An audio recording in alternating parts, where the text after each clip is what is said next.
کے دیکھو یہ جتنے اپنے مسائل ہیں میاں بیوی میں آپس میں نہیں بن پا رہی ہے، اللہ اکبر، میاں بیوی کا رشتہ مستحکم نہیں ہے، گھر گھر جنگ کے اندر تبدیل ہو چکا ہے، جنگ کھانے میں تبدیل ہو چکا ہے، گھروں کے اندر تباہی ہے، گھروں کے اندر بربادی ہے، گھروں کے اندر بے برکتی ہے، بیٹا باپ کی نہیں سنتا، ماں کی بیٹیاں نہیں سنتی، یعنی گھر جہنم کدے جو بنے ہوئے ہیں۔ آپ صرف نماز کو اختیار کر کے دیکھیے، آپ مجھے بتائیں نماز کی برکت سے پورا ماحول بدلے گا، نماز کی برکت سے پورے ماحول میں تبدیلی آئے گی۔ آپ مجھے بتائیں کہ آپ کو جب کوئی کہہ دیتا ہے کہ آپ یہ وظیفہ کر لیں آپ کے گھر میں برکت ہوگی، آپ یہ کام کر لیں آپ کے گھر میں برکت ہوگی، آپ وہ کام کر لیں آپ کے گھر میں برکت ہوگی، اے خاتون جنت کی کنیزوں، کسی کی بھی بات اتنی یقینی نہیں ہے جتنی بات میرے اللہ کی یقینی ہے، اللہ کے رسول کی یقینی ہے۔ اللہ اکبر، اللہ اور اس کے رسول نے ہمیں ضمانت دی ہے، گارنٹی دی ہے۔ اللہ اکبر۔ دیکھیے نماز کیا چیز ہے، نماز کی اہمیت کیا ہے، آپ غور سے سماعت فرمائیں۔ ایک مرتبہ حضرت سیدنا مالک ابن دینار رضی اللہ تعالیٰ عنہ ایک جو وہ اپنے علاقے کے اندر اپنے کچھ احباب کے ساتھ کچھ ساتھیوں کے ساتھ تشریف لے جا رہے ہیں، تو آپ نے کیا دیکھا کہ بہت خوبصورت ایک کنیز ہے، ایک لڑکی ہے، ایک کنیز ہے، بہت خوبصورت ہے، اور اس کی خوبصورتی کی وجہ سے کئی کنیزیں اس کے ارد گرد جو ہے وہ چل رہی ہے۔ تو حضرت مالک بن دینار نے اس لڑکی کے قریب جا کر کے فرمایا کیا تجھے تیرا مالک بیچے گا؟ اس لیے کہ پہلے کنیزیں خریدی بھی جاتی تھی اور بیچی بھی جاتی تھی۔ جب اس لڑکی سے کہا، خوبصورت کنیز سے کہا، تو اس نے گردن کو جھرجھری دی، اور جھرجھری دینے کے بعد کہا میرے مالک کے پاس چلیے اور آپ خود ہی بات کر لیجئے کہ وہ مجھے بیچے گا کہ نہیں بیچے گا، اس لیے کہ وہ اتنی خوبصورت تھی، اتنی حسین و جمیل تھی کہ اس کا مالک اس کے بغیر رہ نہیں سکتا تھا، اور اس کی بڑی عزت تھی، کنیز ہونے کے بعد بھی ملکاؤں کی طرح اس کی عزت تھی، رانیوں کی طرح اس کی عزت تھی، بادشاہ زادیوں کی طرح اس کی عزت تھی، اس کے حسن اور جمال نے لوگوں کے دل میں اس کی محبت پیدا کر رکھی تھی۔ حضرت مالک الدینار کو اس نے کہا چلیں چل کے میرے مالک سے بات تو کریں۔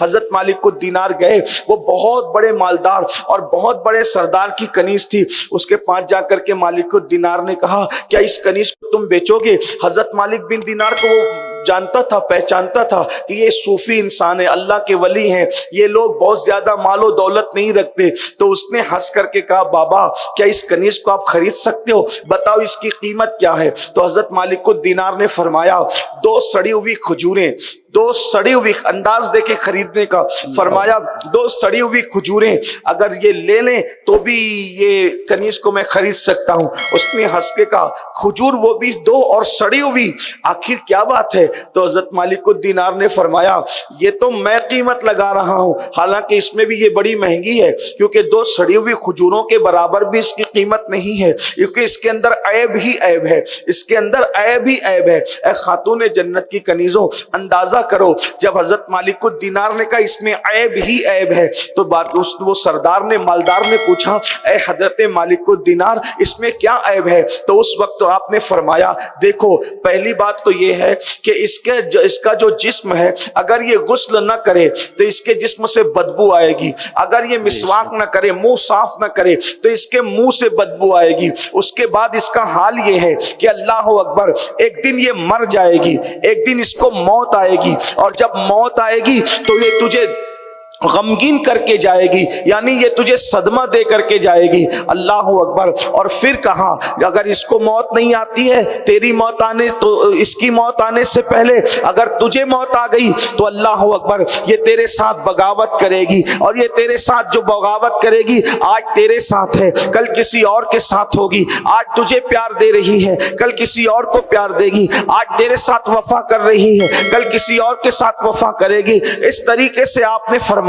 کہ اس کے بڑے عیب ہی عیب ہے۔ اللہ اکبر۔ جب یہ بوڑھی ہو جائے تو اس کے بدن میں جھریاں پڑ جائے گی، جب یہ بوڑھی ہو جائے تو اس کا حسن باقی نہیں رہے گا، اس کی خوبصورتی باقی نہیں رہے گی، یہ حال اس کا ہوگا۔ اللہ اکبر۔ یہ سننے کے بعد اس سردار نے کہا، اس مالک نے کہا کہ اے مالک الدینار کیا کوئی ایسی بھی کنیز ہے جس کے اندر یہ عیب نہ ہو؟ کوئی ایسی بھی کنیز ہے جو مرے گی نہیں، جو بوڑھی نہیں ہوگی، جس کے اندر یہ سارے عیب نہیں ہے، منہ سے بدبو نہیں آئے گی، اگر وہ نہ نہائے تو اس کے جسم سے بدبو نہیں آئے گی۔ حضرت مالک الدینار نے فرمایا ہاں میرے پاس کنیز ایسی ہے کہ جو ہے وہ زعفران کی بنی ہوئی ہے، اس کی پرورش یاقوت اور زمرد کے ماحول میں ہوئی ہے، اور جس کا حال یہ ہے کہ اللہ اکبر وہ کافور کی بنی ہے، وہ عنبر کی بنی ہے، اور اس کا حال یہ ہے کہ اس کے اندر نورانیت ہے، وہ مرے گی نہیں، اور وہ جس کو ملے گی وہ بھی نہیں مرے گا۔ اللہ اکبر۔ تو اس نے پوچھا وہ کون سی کنیز ہے؟ تو فرمایا کہ اس کو حور کہتے ہیں، اور وہ جنت کی حور ہے۔ تو پوچھا کہ اس کی قیمت کیا ہے؟ اب ذرا توجہ فرمائیں، اصل جو عنوان کی طرف آپ کو لانا تھا وہ یہ ہے کہ اس شخص نے پوچھا بابا اس کی قیمت کیا ہے؟ تو مالک الدینار فرماتے ہیں اتنی سستی ہے وہ کہ جب بستی کے سارے لوگ سو جائیں اور سب کو نیند آ جائے اور سب لوگ اپنے اپنے بستروں پر محو استراحت ہو جائیں تو اس وقت تو اچھی طرح کوئی وضو کر لے اور وضو کر کے 2 رکعت نفل نماز پڑھ لے، تو بس یہ 2 رکعت نفل نماز اس کا مہر ہے، اس کی قیمت ہے کہ یہ 2 رکعت نفل پر اللہ وہ جنت کی حور اس کو ہمیشہ ہمیشہ کے لیے عطا فرماتا ہے۔ اے خاتون جنت کی کنیزوں، آپ اندازہ کریں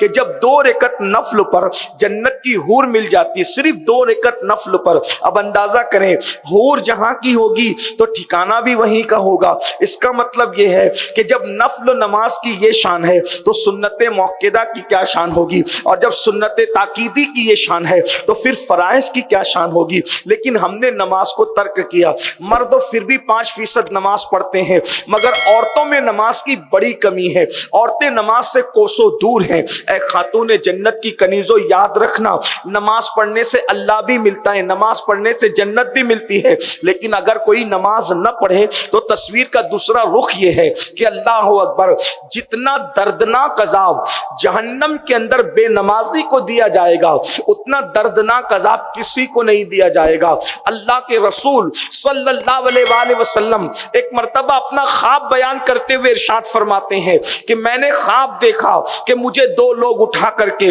لے کر کے پہاڑ کی طرف جاتے ہیں، اور پھر وہ پورے خواب کا ایک حصہ یہ ہے، اللہ کے رسول صلی اللہ علیہ وآلہ وسلم فرماتے ہیں میں نے دیکھا کہ کوئی زمین پہ لیٹا ہوا ہے اور اس کے سر پر ایک فرشتہ بڑا سا پتھر چٹان مار رہا ہے، اور جب اس کے سر پہ وہ پتھر مارا جاتا ہے تو اس کا سر ایسے پس جاتا ہے جیسے چنے پر اگر ہتھوڑا مارا جائے تو چنا کس طریقے سے پسے گا، اسی طریقے سے انسان کا سر پس رہا ہے اور سر ریزہ ریزہ ہو رہا ہے، اور وہ چٹان لڑک کر کے پھر کہیں اور جاتی ہے، اور جب وہ چٹان کو اٹھانے کے لیے وہ بندہ جاتا ہے تو وہ سر پہلے کی طرح پھر درست ہو جاتا ہے، پھر وہ چٹان لا کر کے مارتا ہے، بڑا سا پتھر لا کر کے مارتا ہے، پھر سر پس جاتا ہے، پھر پتھر لڑک کر جاتا ہے، جب وہ پتھر کو اٹھا کر لاتا ہے تو اٹھا کر لانے سے جتنی دیر لگتی ہے اتنی دیر میں سر پھر درست ہو جاتا ہے۔ میں نے پوچھا جی یہ کون لوگ ہیں؟ تو کہا گیا یہ وہ لوگ ہیں جو نماز میں سستی کیا کرتے تھے، جو نماز میں سستی کرتے تھے، یعنی نماز کو وقت پر نہیں پڑھتے تھے۔ میری بہنوں بتاؤ اگر سر سے لوہا ٹکرا جائے یا سر دیوار سے ٹکرا جائے تو ہمارے سر کی کیفیت کیا ہوتی ہے؟ تھوڑا اپنے آپ پر رحم کرو اے خاتون جنت کی کنیزوں، اپنے حال پہ رحم کرو۔ ہم اللہ کے عذاب کو برداشت کرنے کی طاقت نہیں رکھتے، ہم اللہ کے عذاب کو برداشت کرنے کی قوت نہیں رکھتے۔ اللہ کی بندیوں ذرا سوچو تو صحیح، جب نماز نہ پڑھنے کی وجہ سے، سجدہ نہ کرنے کی وجہ سے، اللہ کی بارگاہ میں سر نہ جھکانے کی وجہ سے، جب اسی سر پر پتھر پڑیں گے اور سر کچلا جائے گا پتھروں سے تو کون بچانے کے لیے آئے گا؟ میری بہنوں کسی کو خبر ہی نہیں ہوگی۔ اس مکار بیکار فریبی دنیا کا حال یہ ہے، اگر مصیبت میں کوئی گرفتار ہو جائے اور خبر ہوتی ہے تو بھی انسان کہتا ہے مجھے معلوم ہی نہیں پڑا، معلوم پڑتا تو ہم آ جاتے۔ آپ بتائیں جب لوگوں کو خبر ہوتی ہے تو لوگ مدد نہیں کرتے، جہنم میں تو کسی کو خبر بھی نہیں ہوگی۔ میرے امام کہتے ہیں ان کے سوا رضا کوئی حامی نہیں جہاں گزرا کرے پسر پہ پدر کو خبر نہ ہو، وہ